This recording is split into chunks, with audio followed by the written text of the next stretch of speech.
Terpantas, terkini dan sahih. Bila-bila masa, di mana jua. Berita di jari. Subscribe YouTube Bulletin TV3.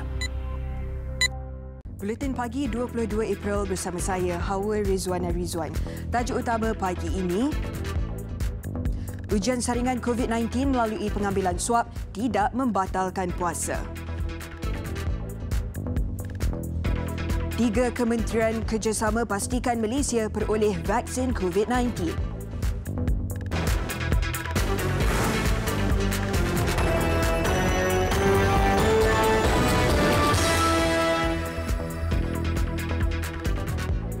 Assalamualaikum dan selamat pagi. Ujian saringan COVID-19 melalui pengambilan swab tidak membatalkan puasa sekiranya alat digunakan tidak masuk terlalu jauh ke dalam rongga hidung atau kerongkong. Mufti Kelantan Datuk Muhammad Shukri Muhammad menjelaskan berdasarkan pegangan mazhab Syafi'i, ujian berkenaan juga dibenarkan dan diberi kelonggaran kepada umat Islam yang berpuasa kerana ia menyentuh aspek kesihatan. Sambil berkongsi pengalamannya yang perlu melakukan ujian swab setiap 2 hari selama 16 hari selepas disyaki dijangkiti COVID-19, beliau mengakui ujian berkenaan disifatkan tidak sampai ke tahap membatalkan puasa. Sementara itu, beliau menjelaskan dari sudut syarak pula, ujian seperti itu mempunyai kelonggaran dalam Islam kerana mengambil kira aspek kesihatan seseorang. Namun, katanya jika seseorang berasakan ujian swab itu membatalkan puasanya seperti alatan swab menusuk jauh ke dalam rongga hidung, wajib baginya menggantikan puasa berkenaan.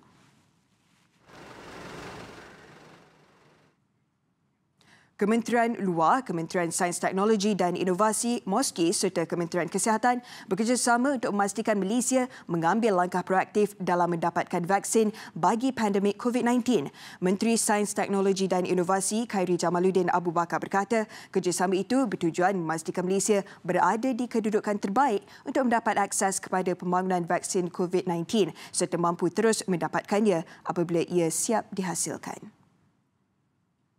Jadi peringkat Kementerian Kesihatan dan MOSTI akan kenal pasti vaksin dan juga perubatan yang diperlukan dan juga melihat kepada pembangunan vaksin dan juga negara-negara yang sedang membangunkan vaksin itu.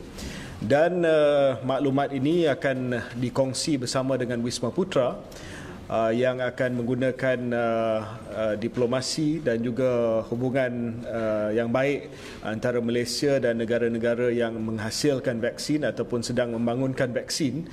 Tambah beliau, beberapa negara terdiri daripada China, Korea Selatan, India, Bosnia dan Rusia dikenal pasti bagi mendapatkan beberapa jenis perubatan untuk merawat pesakit COVID-19. Malaysia katanya akan terbabit dalam percubaan klinikal dan percubaan manusia bersama negara yang dikenal pasti itu.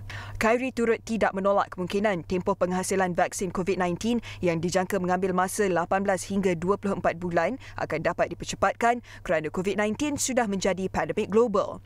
Mengulas lanjut, Menteri Luar Negeri Datuk Seri Hishamuddin Hussein berkata hubungan baik Malaysia dengan negara-negara lain pasti dia akan memudahkan proses itu dilaksanakan.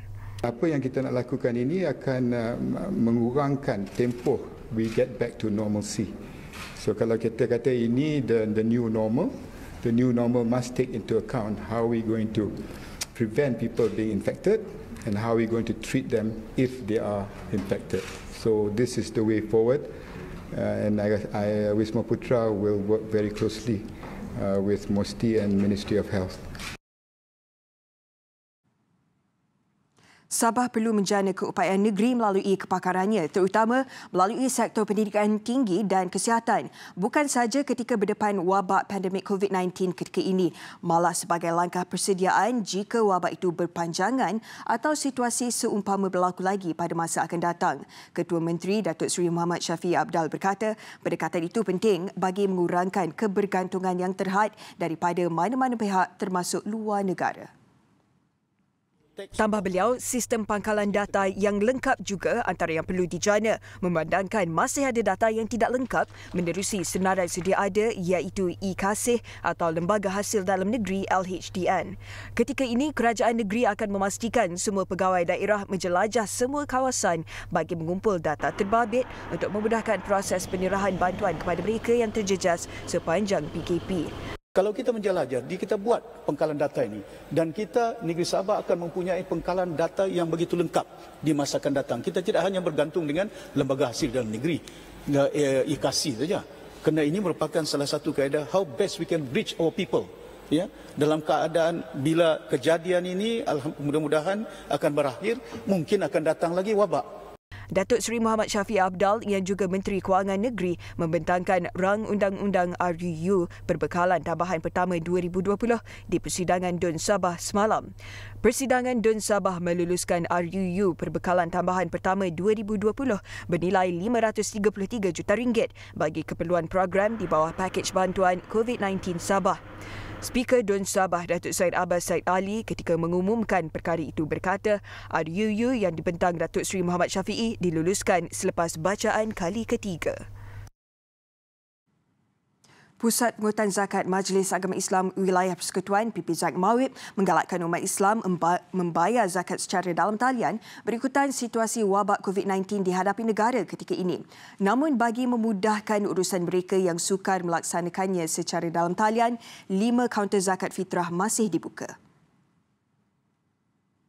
Kita sangat menggalakkan bayar di zakat.com.my. Tapi hasrat menteri kita tahu ada yang sangat tidak mesra ataupun tidak familiar dengan penggunaan gadget, penggunaan online. Jadi sebenarnya ruang untuk membayar zakat itu sepanjang bulan Ramadan, sama ada zakat harta ataupun zakat fitrah terbuka luas dengan pembukaan 5 kaunter. Antara 5 kaunter berkenaan yang dibuka, Ibu Pejabat PPZAK di Syamlin, Pejabat Cawangan Putrajaya, Wangsa Maju, Taman Tun Dr. Ismail dan Labuan. Bayaran zakat ditetapkan pada tahun ini dengan kadar RM5 dan RM7 mulai 24 April sehingga 23 Mei depan. Beliau sebelum itu menyerahkan sumbangan berjumlah RM1.75 juta kepada Menteri di Jabatan Perdana Menteri Datuk Seri Zulkifli Muhammad Al-Bakri bagi tabung Musaadah Khairah PPZAK daripada 5 syarikat korporat. Pusat Zakat Melaka menetapkan 2 kaedah pembayaran zakat fitrah di negeri itu tahun ini. Selain pembayaran kepada amil yang dilantik, umat Islam di negeri itu juga boleh melakukan ibadah itu menerusi dalam talian, sama ada menerusi imbasan kod QR atau borang pembayaran yang terdapat di laman web izakat.com. Ketua Pegawai Eksekutif Zakat Melaka, Datuk Ibrahim Fazil berkata, Majlis Agama Islam Melaka turut bersetuju kadar zakat fitrah di Melaka tahun ini ditetapkan RM7 dan RM14 mengikut grade beras yang dimakan di rumah masing-masing. Beliau berkata pihaknya turut mengambil pendekatan baru dengan meminta semua 994 amil berkunjung ke rumah ahli kariah masing-masing untuk mengutip zakat fitrah pada Ramadan ini susulan pelaksanaan PKP ketika ini. Dan pada tahun ni kita minta amil-amil kita ni lebih proaktif lah. Kalau dulu orang ramai datang kepada amil kan, di surau di masjid. Tapi oleh kerana PKP ni, kita harap amil-amil ni akan datang kepada pembayar zakat lah. Ini pergi ke rumah-rumah dalam karya masing-masing lah. Beliau berkata demikian dalam sidang media di Bukit Baru semalam. Jelasnya lagi, semua amil yang dilantik akan diberikan kad kuasa untuk berkunjung ke rumah ahli kariah mereka bagi tujuan kutipan zakat fitrah. Amil terbabit juga sudah diminta untuk mengutamakan prosedur operasi standard SOP ditetapkan Kementerian Kesihatan. Mereka turut diwajibkan mematuhi segala peraturan dan arahan pihak berkuasa dengan mengutamakan penjarakan sosial selain mengelakkan bersalaman antara satu sama lain ketika berakad. Majlis Perundingan Pertubuhan Islam Malaysia MAPIM mewujudkan kaedah sistem data pengurusan asnaf ADMS bagi memastikan bantuan kepada individu yang terjejas akibat pandemik COVID-19 tidak tersasar. Menteri di Jabatan Perdana Menteri Datuk Seri Muhammad Rizwan Yusof berkata kaedah berkenaan dirangka untuk membolehkan pengagihan bantuan direkod dengan lebih tersusun. Kunjungan Datuk Seri Muhammad Rizwan ke Ibu Pejabat MAPIM di Bangi, Selangor semalam disambut oleh Ketua Pegawai Eksekutif MAPIM Dr. Ahmad Sani Arabi Al-Kahiri. Selain mempunyai maklumat lengkap penerima bantuan, sistem data yang digunakan membolehkan proses pengagihan dibuat dengan lebih berkesan. Melalui kaedah itu, setiap bantuan yang diserahkan mempunyai kod bar untuk diimbas menggunakan aplikasi di telefon mudah alih apabila sampai ke tangan penerima. Kesemua rekod disimpan secara dalam talian cloud-based sistem, termasuklah foto penerima bantuan bersama maklumat lokasi dan masa penyerahan. MAPIM juga telah melancarkan Umah Central Warehouse seluas 1 ekar sebagai pusat operasi bagi tujuan penyelarasan gerak kerja untuk misi bantuan susulan penularan wabak COVID-19. Sejak fasa pertama PKP, MAPIM telah mengagihkan lebih 18,000 pak makanan panas kepada petugas barisan hadapan. Ia dihantar ke premis awam seperti hospital, klinik, balai polis dan balai bomba di sekitar Selangor, wilayah Persekutuan Kuala Lumpur dan Putrajaya. Di samping itu, MAPIM juga akan menggerakkan Umah Double Decker Mobile Clinic, iaitu sebuah bas 2 tingkat dengan prasarana 5 buah bilik rawatan dan kemudahan perubatan. Masih ada yang ingkar dengan perintah kawalan pergerakan. Tinjauan di Ipoh Perak mendapati ada yang mengambil mudah dengan membawa pasangan atau keluarga ke pasaraya. Syafiqah Damanhuri ada butirannya.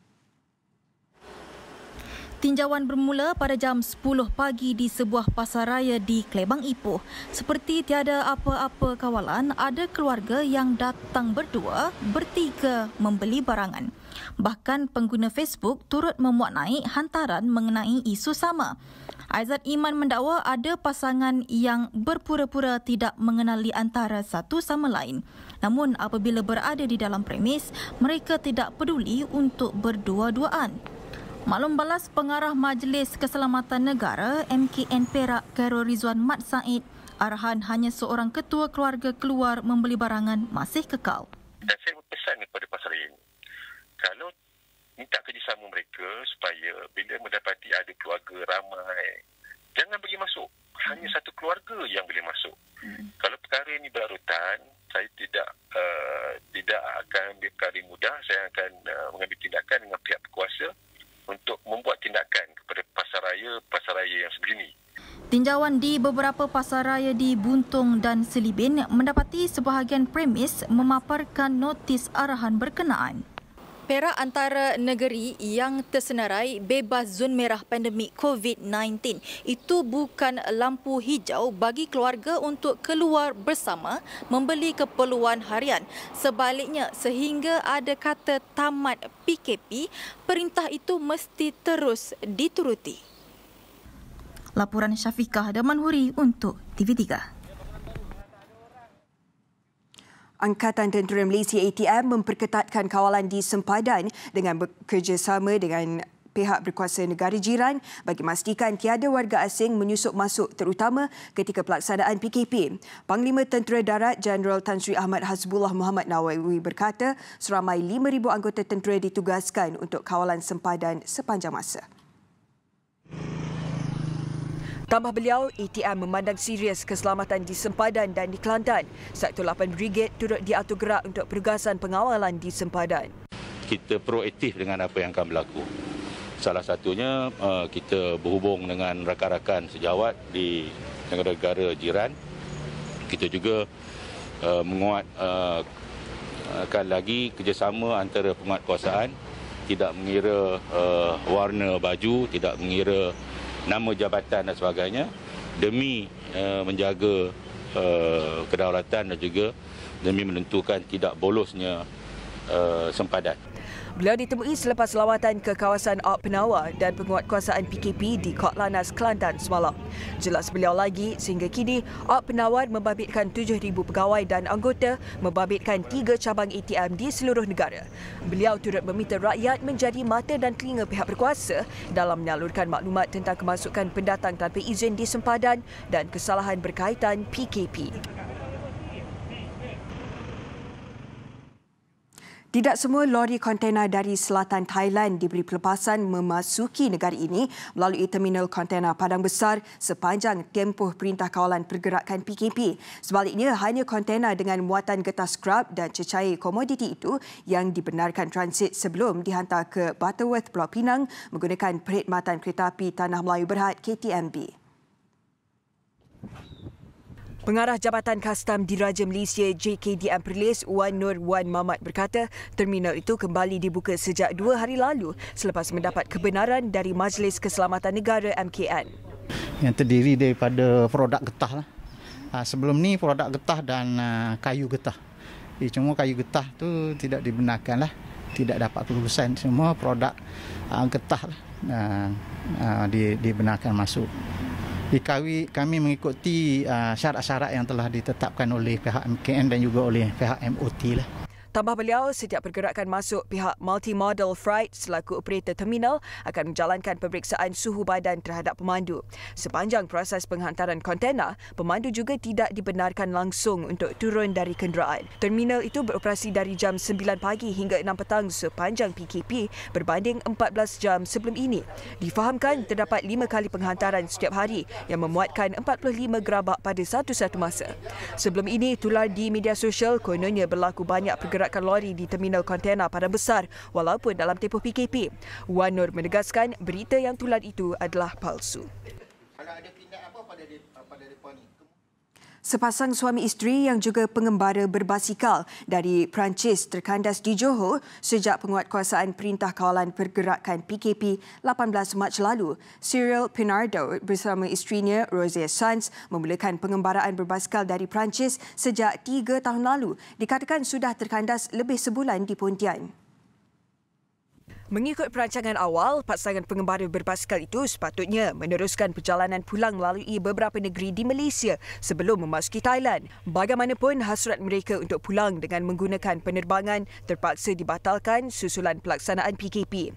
Mereka yang tiba di Pontian pada 17 Mac lalu kini menginap di sebuah inap desa milik penduduk tempatan yang bersimpati dan membenarkan mereka menginap secara percuma. To stay here in Malaysia because we think it might be safer than coming back to France. We would have a risk in the planes, and after from the airport to home, it will be a bit tricky. So I think it's better to stay here in a small village, no crowded with many people. Mereka akan meneruskan pengembaraan berbasikal yang tertangguh selepas negara diisytihar bebas daripada wabak COVID-19. Menurut Nilam Ahmad, 32 tahun, pasangan itu menghubunginya melalui komuniti pengembara berbasikal dunia sebelum membantu mereka untuk mendapatkan penginapan sementara. Pengawal basikal ni serata dunia, biasanya dia akan ada komuniti yang besar kat Malaysia. So dia dekat Malaysia ni, saya entah wakil dekat sini lah, kat Benut. Jadi dia orang kontak saya. Jadi biasanya kami akan host dekat rumah. Tetapi sebabnya musim PKP ni, jadi saya risaulah untuk dekat rumah. Maksudnya saya risau macam pandangan keluarga saya ataupun jiran-jiran yang tahu mereka daripada Perancis ataupun luar negara lain.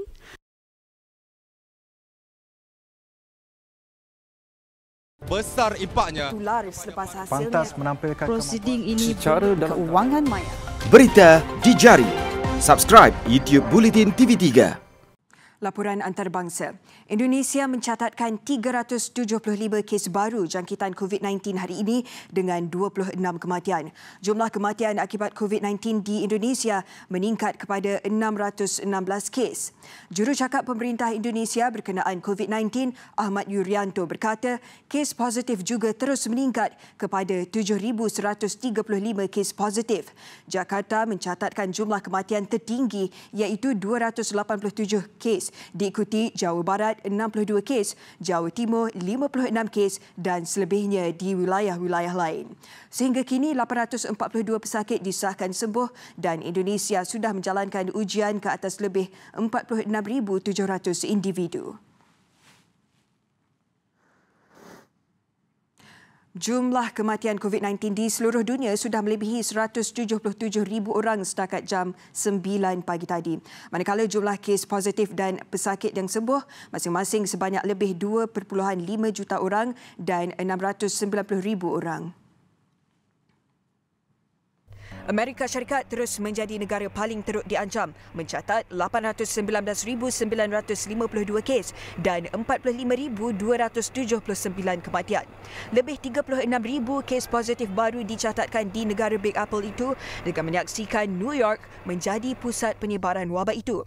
Presiden Donald Trump memaklumkan beliau kini bekerjasama dengan Datuk Bandar negeri-negeri di Amerika Syarikat bagi meningkatkan lagi ujian saringan. Korban kedua tertinggi di Itali seramai 24,648 orang dan Sepanyol pula mencatatkan jumlah kes kedua tertinggi dengan 204,178 kes. Di China pula hanya 11 kes baru dicatatkan di republik itu menjadikan angka keseluruhan sebanyak 82,758 kes.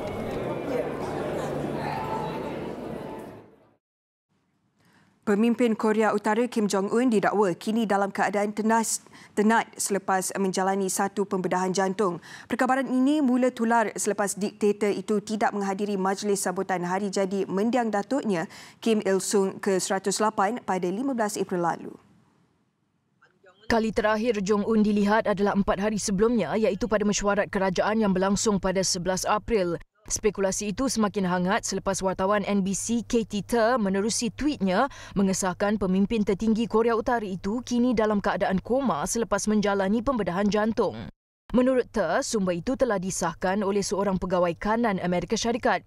Tidak lama kemudian, tweet itu telah dipadam dan Ter memohon maaf atas laporan sebelumnya. Beliau akan menunggu perkembangan maklumat mengenainya.